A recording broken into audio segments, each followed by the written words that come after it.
Hello there, my name is Doreen Stevens, Stephens. I was born in Vancouver, BC at the Grace Hospital on November the 2nd, 1938. My parents were Edgar Lennox Stitt, Stitt, and my mom was Frances Dorothy Stitt, birth name Marshall. What hospital were you born in? I was born in the Grace Hospital. It's now, I think, an RCMP place or something.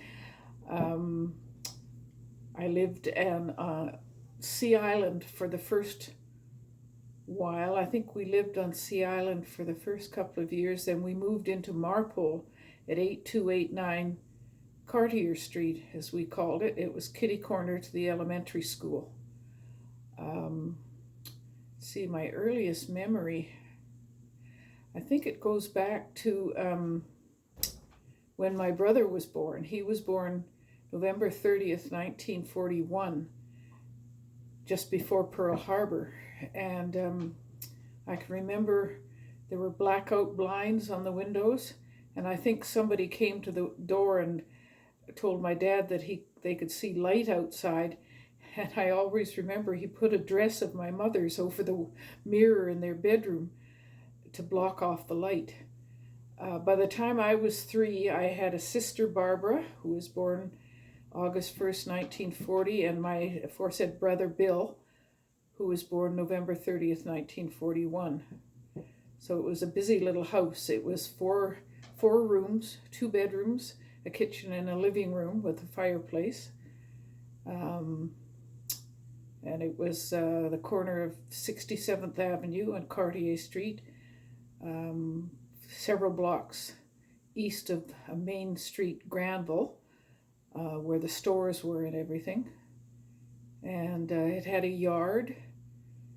I remember Mom and Dad had a victory garden in the back. The backyard was kind of divided in 2 across it, and behind and towards the garage was a garden where they grew vegetables and potatoes and all that sort of stuff.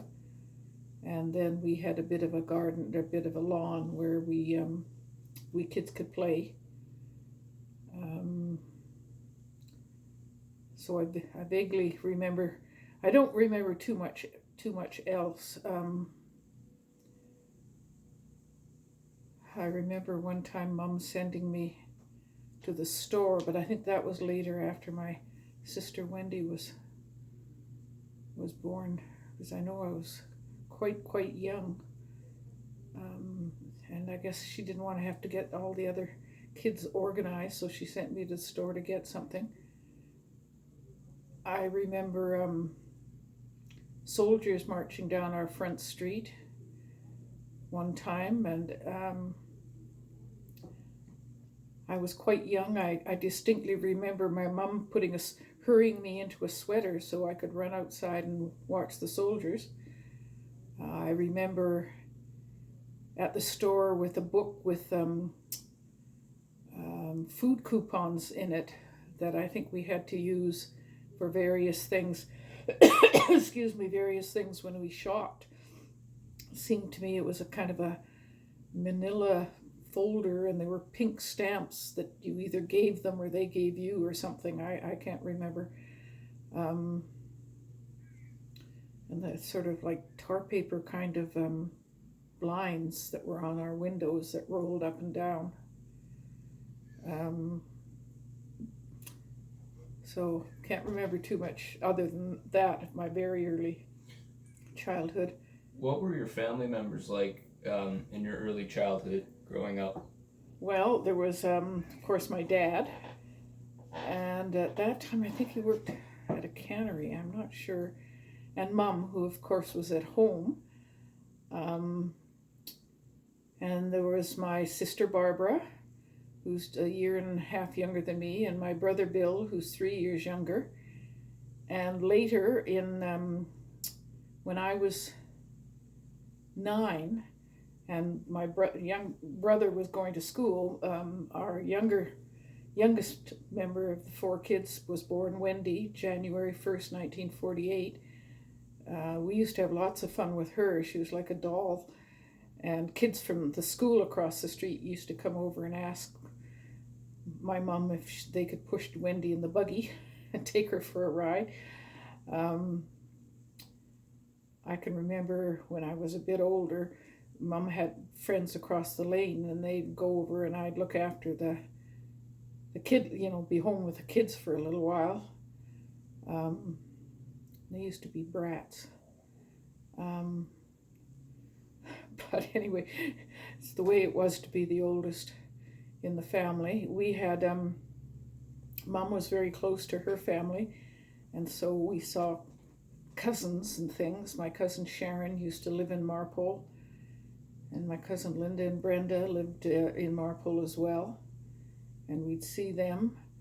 And the various ladies, Mum and others, would get together for tea in the afternoon, and we'd go to the other people's places and play in their yards and one thing and another. Remember, there's Mrs. Pierce. Oh, and right next door to us was Mrs. Page. She looked much like I do now. Just as she and her husband, Mr. and Mrs. Page, were sweet people. And across the lane at the back, Dorothy Warner, who was around my age, and her mom and dad, she was an only child. They lived back there, and my mom and they used to get together for parties. The adults did quite often. We had sort of a ditch that ran along the side of we had a sidewalk, but then this kind of ditch. And we used to play in and out of the ditch and up and down the lane and whatnot. We used to sort of go around the block from Cartier Street to French Street up to 64th, across whatever street it was across 64th, and then down Cartier back to our house. So we were on the corner, and there were a lot of kids around. We used to go all over the place, and of course the school is across the way too, so we played there.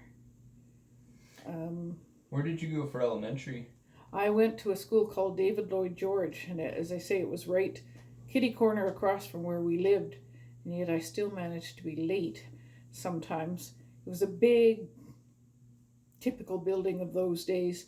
There was a basement where we had to play when it was raining and so on, and then the main floor, and there was an upstairs too. I think that for when you were in like grade 1, 2, and 3, you stayed on the main floor, and I think my other grades 4, 5, and 6 were upstairs on the second floor. I loved school. My grade 1 teacher was Miss Bosman, and actually I met her years later when I was a teacher. I think one of the first years I taught, I met her at a teachers association meeting. I met her, and then in grade 2 I had Miss Udall, who was a bit of a tyrant.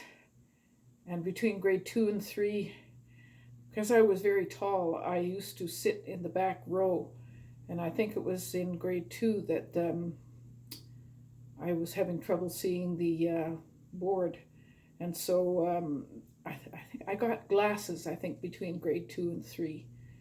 I guess I was starting to learn to read, and we were out, and there was some printing on a great big building, and Mom asked me to read it, and I couldn't see it. So when I got my glasses, it was quite neat because I could see individual leaves and all this sort of thing, but my eyes changed quite regularly, and I had to get stronger glasses about every 6 months, it seemed to me, for several years, and I used to worry I was going to go blind. But I quite enjoyed school. Miss McCall was my grade 3 teacher, and then Miss Davy in grade 4, and she was the music teacher too, so we used to sing a lot. I quite liked that. And for the last 2 years in elementary school, grade 5 and 6, I had Miss Hinsley, and she was considered a bit of a tartar as well, but I was a very innocuous child in school. I did well, I did what I was told, so there was no fuss or anything. I was a terrible speller. I'm still not I used to not be able to look it up in the dictionary because I couldn't figure out how enough proper letters to get going on that. But I really liked school, and I remember social studies, we had a different teacher, and then science, we had a different teacher, and then otherwise Miss Hinsley with her hat that she used to always grab if we're going out for a fire drill. Anyway, I was quite fond of David Lloyd George, and I quite enjoyed my years there. How were like the average school day organized and scheduled kind of back in those days? Well, and I vaguely like, as I still remember in grade one that we had a store, and the rooms were, there were desks, and they were all in a row, and whatever, and that's where you sat. Work was on the blackboard. We had to line up before we came in. We had, the cloakroom to hang your stuff up on and whatnot. Yeah, it was pretty, in a row and one thing and another. Oh, I remember, I think it was maybe grade 3 when we got pens, straight pens with these nibs, and they had little ink wells on each desk. And there's this, it makes me think now of a watering can, but it was an ink can, and the ink wells that was one of the jobs in the higher grades that monitors had to fill up the ink wells. And because I was left-handed, and they didn't try to change me, I had to reach across the desk to get to the inkwell. It was sometimes a bit messy. I wasn't terribly, I don't think I was terribly tidy all the time. But I remember having to write with that stupid pen and whatever. What did your teachers think of you? I think they think I did well. I was, I got good marks and things, and I was I'm sure they thought I was a very well-behaved little girl who didn't cause any fuss or anything. I remember in grade 6, I guess, in the sports days, and that I could run relatively fast, and I would win a few races and whatnot. Otherwise, I wasn't terribly sporty or anything. But I got along fine. I often think it was hard on my younger brother because he had me and then our sister Barbara, who also, she was a little livelier, I guess, than I was, but again, no problem. And then came along poor Bill, who was a bit more of a free spirit, shall we say. And I think he had his turns at the principal's office and one thing and another. But he's the one of us who has, his house in Vernon and an apartment in the West End in Vancouver and a house in Phoenix and whatnot. He did fine, but school wasn't the same for him as it was for us, and he had to follow after us. And oh, you're Doreen's brother, gee, she was such a good student. I think he got a fair bit of that. And then in those days, elementary school ended at grade 6. And so for grade 7, I went to junior high school. It was 7, 8, and 9. And I had to go on the bus to get to the school, Point Grey Junior High School in Kerrisdale. And it's great big, we used to laugh because it was designed, I think, by the same person who, or at least we thought it was, I'd never really checked. It was designed by the person who designed the BC Penitentiary. And we used to think, yeah. Mm-hmm. Of course, the girls had one door they could go in. The boys had another door.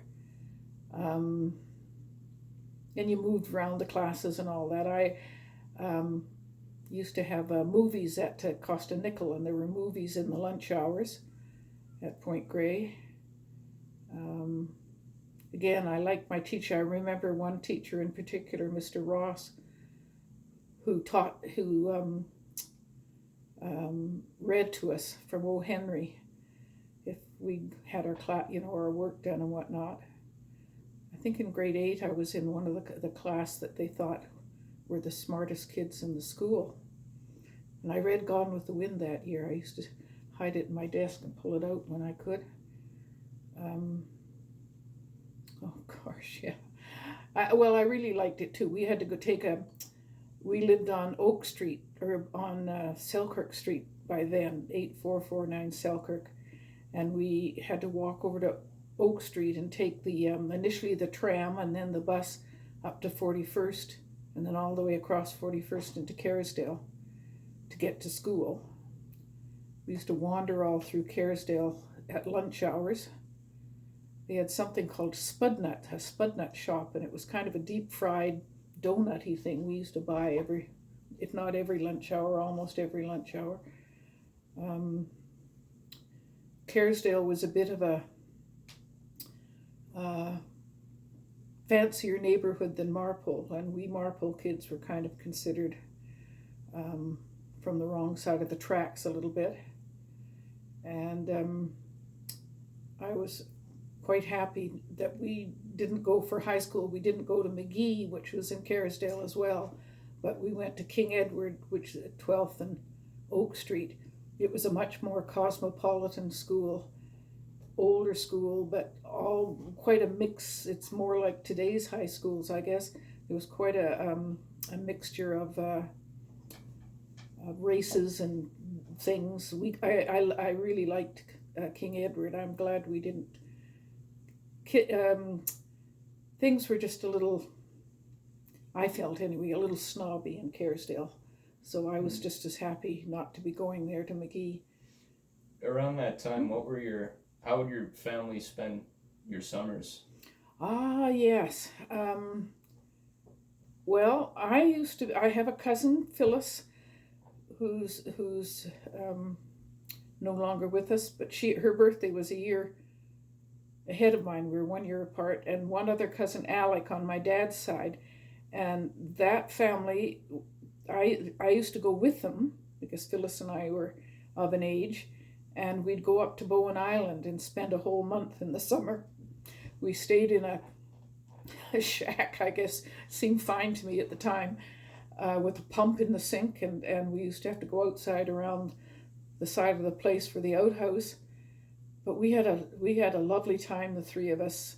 We used to, as a group with my Auntie Marge and my Uncle George Milne, we used to walk all over the island, pack a lunch and hike for the day. The three of us, Phyllis and Alec and I, could go through the hole in the fence across the street and through the bushes and to the water. I can remember us running home one time because there was a jet streaking overhead, and it was very loud. There weren't that many of those kind of planes of those days, and we ran home because we were wondering what the heck was happening. Now that was when I was 6, 7, 8, 9, I guess, because I remember the last year we went, Phyllis had gotten a new dog, and she wanted to go home and see her dog, and I'd had a new sister, Wendy. So this must have been 1948, and I wanted to go home and see my baby sister. A couple of other years, or at least one other year, my mum and brothers and sisters, and a bunch of my mom's sisters, they used to have 3 or 4 cabins in a row at Boundary Bay, and they used to go and spend, I'm not sure, at least 2 weeks, maybe a month at Boundary Bay. And I only went with them, I think, once or twice there. But they did that for a number of years too. Otherwise, so that was sort of our holidays. We'd go away. My dad would come down on the weekends or whatever. And then we just, played around. Mum used to walk us all the way along Marine Drive, Southwest Marine Drive, to Maple Grove Park, where there was a pool. She didn't drive or anything, so we walked from 67th and Cartier around over to Marine Drive, and it is, I don't know where it was, up in around past all the fancy houses on Southwest Marine to Maple Grove Park. remember we went down to Stanley Park again on the bus, Mom and all her, the four of us, and we took swimming lessons in Stanley Park.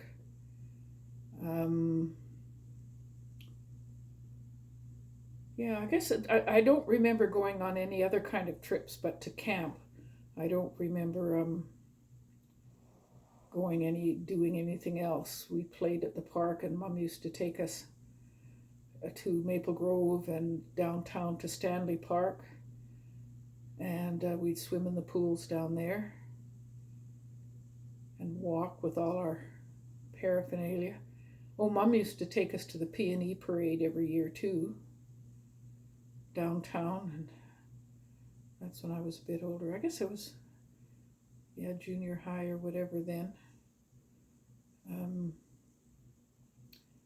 There's something showing on the screen.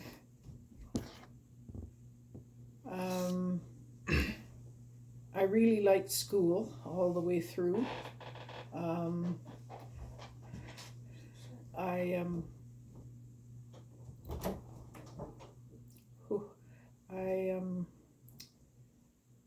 When I left Point Grey, as I said, I went to King Edward, and we just had to take one bus that time, and we'd cram on the bus and down to King Ed, and you had to go outside for some classes. It was an old school, and they had some add-on schools up and down and around. You had to hustle to get between classes. They had a locker room downstairs. It was you had to share a locker often too. It was quite a jumble, but I just loved the old school. It was I can remember some of the teachers, Mr. Mulvin, who I had for history one year. He wasn't much of a teacher. And the fellow, the Mr. Pollock, that I had for math. And Miss Follis that I had for English. I really liked her. I took home economics all the way through, and I took 2 years of Latin and 4 years of French. I still, the Latin, different things you see around and about, I think about my Latin class. And French, I could never speak it. We didn't speak it much in those days. I can still read a little bit of French and whatnot, but I was never much of a speaker. We learned the rules and all this, but I couldn't convert, and listening to somebody speak French, I couldn't pick it up much that way, but I can do a little bit of and what else? I took history, Canadian history. I quite liked that. What was the fellow? I really liked him for the history, Canadian history. And Mr. Dennett that I had for chemistry. He asked me if I was going to take chemistry anymore. And when I said no, he says, okay, I'll let you pass. I didn't get it. We took biology too. I quite enjoyed that.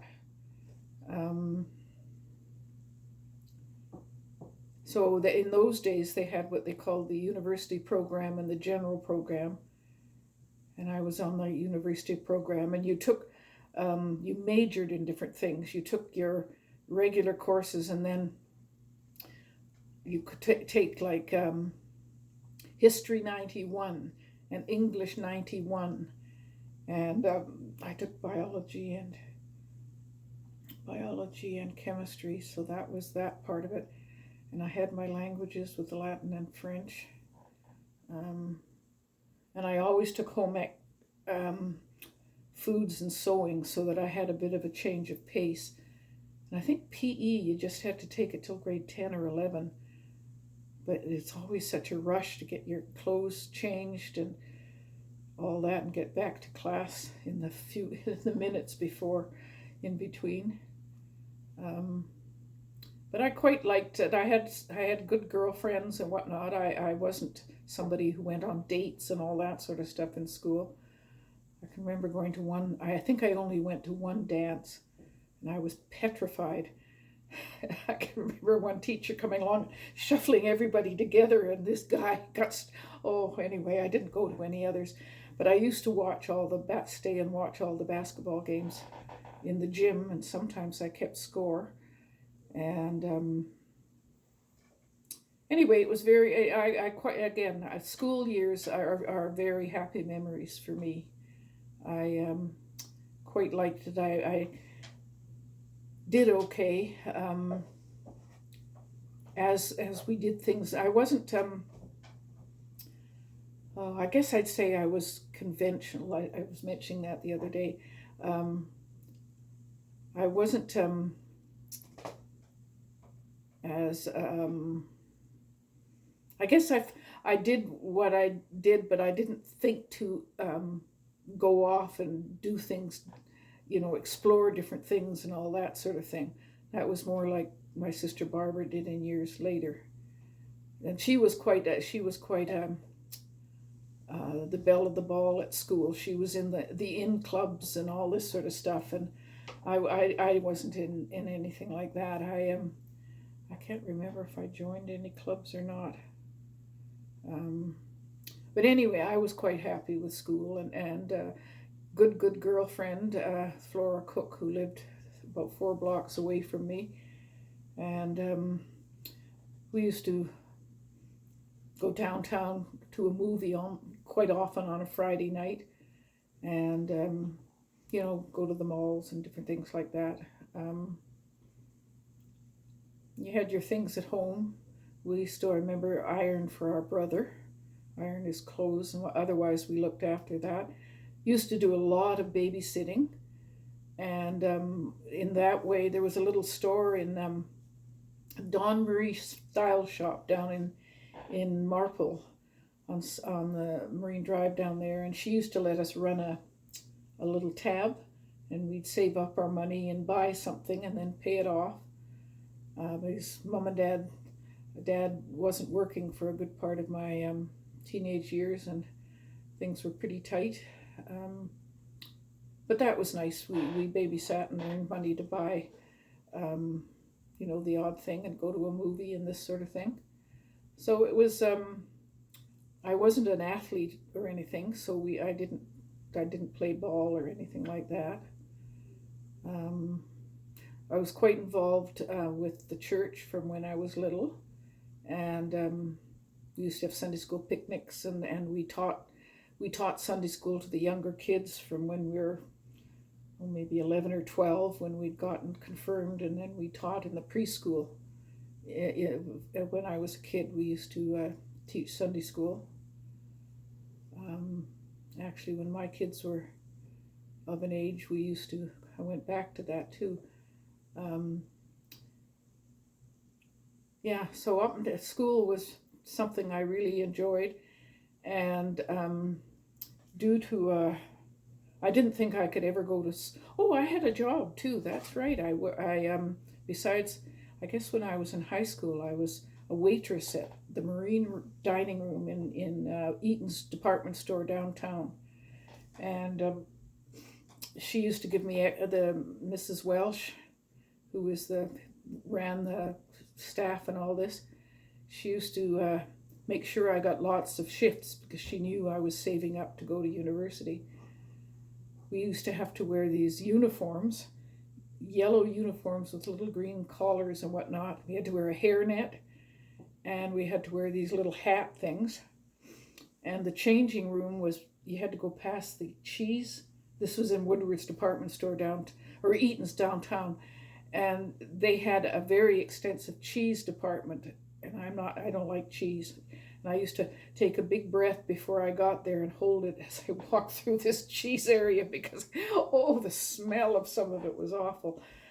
So that was kind of neat because I worked with, women for whom waitressing was their career.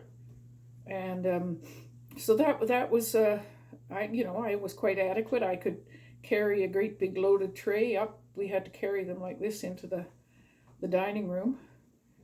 We used to have, I think, 2 tables for 4 plus and 4 tables of 2 would be our stations out, especially out by the windows. Everybody wanted to sit by a window, all the guests. So that's how I earned money to go to school. My parents let me stay home for free as long as I was going to school, and my dad used to slip me the odd $20 bill, I can remember, and I got some sort of a little $75 thing to have, bursary or something, to help me pay for books. Back then, $75 would actually buy you a couple of books. And we used to take the bus out to UBC for an 8:30 class. I'd have to leave about 7:15, get the bus on Oak Street. What did we do? Then go, I can't even remember. Did we go across 41st? Yes, you went across 41st and then along Marine Drive, I guess, anyway, it took us an hour on the bus to get there. And then coming home too. But I only went for 2 years, and then because they were so short of teachers, we were able to go out and teach after 2 years. And I made up the other 2 years of my 4-year degree by going to night school and summer school. So the ones I went through, I was out at UBC the first year. They had the teacher training at UBC.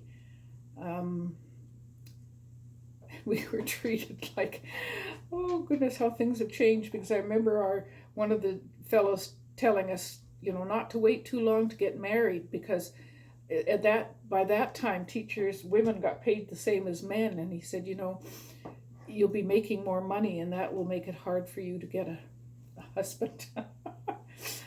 Oh dear. Anyway, times have changed, hopefully. So I don't know, I've rambled on. Is there anything else in that time that you want to... Yeah, so coming out of school, when did you meet your husband? Oh, yes.